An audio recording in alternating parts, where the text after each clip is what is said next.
Champion সেই ক্ষণে জয় হয় কোন দল? এখানে আসলে আমি রিপোর্ট দিচ্ছি।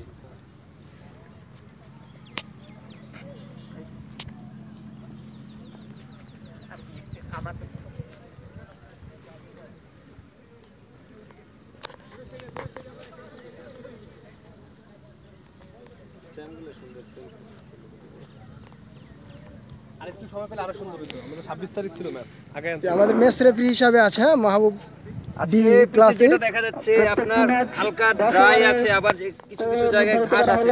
তার মানে আমরা এখানে বুঝতে পারি বোলাররা এবং ব্যাটসম্যানরা সমানভাবে সফলতা পাবে। যে সব জায়গায় ঘাস আছে সেই সব জায়গায় বল পড়লে কিন্তু ব্যাটসম্যানকে দেখে খেলতে হবে যে কোন কোয়ার্টারে ঘাস আছে। আপনি দেখবেন এখানে ঘাস, এখানে প্লেন। তো আমরা বলতে পারি এটা একটি আদর্শ স্পোর্টিং উইকেট। এখানে বোলার এবং ব্যাটসম্যানরা সমান সুযোগ সুবিধা পাবে। শুধু ব্যাটসম্যানরা সেন্সিবলি ব্যাটিং করতে হবে, বোলাররা ভালো জায়গায় বল ফেলতে হবে। এই হলো আজকের এই শরীয়তপুর ক্রিকেট কোর্ট প্রিমিয়ার লিগের ম্যাচ রিপোর্ট।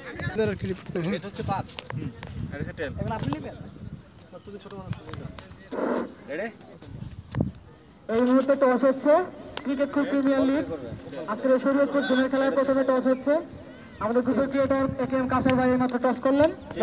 রেফারি হিসেবে এখানে আছেন মাহবুবুল্লাহি। দেখা যাচ্ছে ফিল্ডিং ফিল্ডিং ওকে। একটু পরে আমরা টসের ফলাফল আপনাদের জানিয়ে দিব। এই মুহূর্তে শরীয়তুল্লাহ একাদশ টসে জিতে ফিল্ডিং এর সিদ্ধান্ত নিয়েছে। করে নিচ্ছেন গোলাম আল একাদশ গোলাম আল একাদশ ব্যাটিং ব্যাট করবে।